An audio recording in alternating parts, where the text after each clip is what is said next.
ಆರೋಗ್ಯ ಇಲಾಖೆ ಅನಾರೋಗ್ಯದಿಂದ ಬಳಲ್ತಾ ಇದೆ ಅನ್ನೋದು ನಿಮಗೂ ಕೂಡ ಗೊತ್ತಿದೆ. ಎಲ್ಲಾ ರಾಜಕಾರಣಿಗಳಿಗೂ ಎಲ್ಲಾ ಸಚಿವರಿಗೂ ಇದೇ ರೀತಿಯಾಗಿ ಕೆಲಸ ಮಾಡೋದಕ್ಕೆ ಯಾಕಾಗಲ್ಲ? ಈ ದೇಶಕ್ಕೆ ಯಾರು ಜಾಸ್ತಿ ಶಿಕ್ಷಣ ಪಡೆದಿದ್ದಾನೆ ಇವನ ಸಮಸ್ಯೆ ನಮಗೆ ಜಾಸ್ತಿ ಆಗಿದೆ ಈಗ. ಸರ್, ಅಧಿವೇಶನ ಮುಗಿತು, ಬಹಳ ಯಶಸ್ವಿಯಾಗಿ 3 ಪಕ್ಷದವರು ಅಧಿವೇಶನವನ್ನು ಹಾಳು ಮಾಡಿದ್ರಲ್ಲ.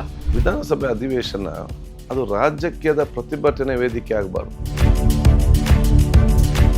ಮೊನ್ನೆ ಪ್ರತಿಭಟನೆ ಯಾಕೆ ಮಾಡಿದ್ರೆ ಏನು ಕೂಡ ಯಾರಿಗೂ ಕೂಡ ಗೊತ್ತಿಲ್ಲ.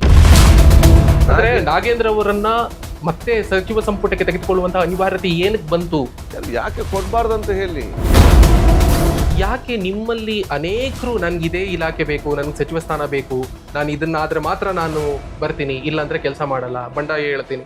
Post is not important, work is important. ಸ್ವಾತಂತ್ರ್ಯವನ್ನ ತಂದುಕೊಟ್ಟಂತಹ ಪಕ್ಷ ಅಂತ ನಿಮ್ಮ ಪಕ್ಷ ಹೇಳ್ಕೊಳ್ಳುತ್ತೆ.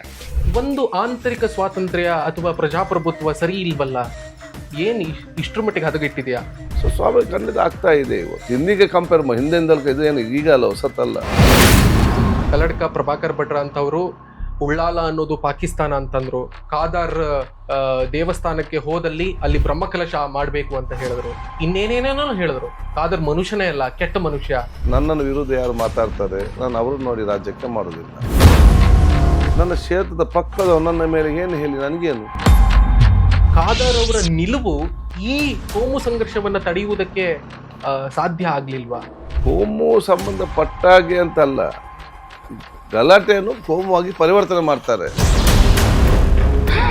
ನಿಮ್ಮ ಸಮುದಾಯದ ಕೆಲವರಿಗೆ ಆಗದ ಕೇಸರಿ ಬಣ್ಣದ ಶಾಲುಗಳನ್ನ ಹಾಕೊಂಡು ಅಲ್ಲಿನ ಹಿಂದೂ ಕಾರ್ಯಕರ್ತರ ಜೊತೆಗೆ ಬೆರೀತಾರೆ.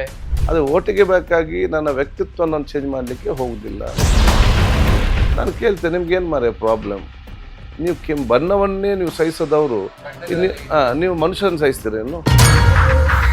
ಪ್ರತಿಯೊಂದು ಧರ್ಮದ ಸಂದೇಶವು ಕೂಡ ಇನ್ನೊಬ್ಬನ ಮನಸ್ಸಿಗೆ ಮತ್ತು ದೇಹಕ್ಕೆ ಗಾಯ ಮಾಡುವಂಥ ಕತ್ತಿ ಎಂದೂ ಕೂಡ ಆಗಲಿಕ್ಕೆ ಸಾಧ್ಯ ಇಲ್ಲ. ಪ್ರತಿಯೊಂದು ಧರ್ಮದ ಸಂದೇಶವು ಇನ್ನೊಬ್ಬರ ಮನಸ್ಸಿನ ಮತ್ತು ದೇಹದ ಗಾಯವನ್ನು ಗುಣಪಡಿಸುವಂಥ ಸಂದೇಶ. ನೀವು ಸಿದ್ದರಾಮಯ್ಯನವರ ಬಣವ, ಡಿ ಕೆ ಶಿವರ ಬಣ?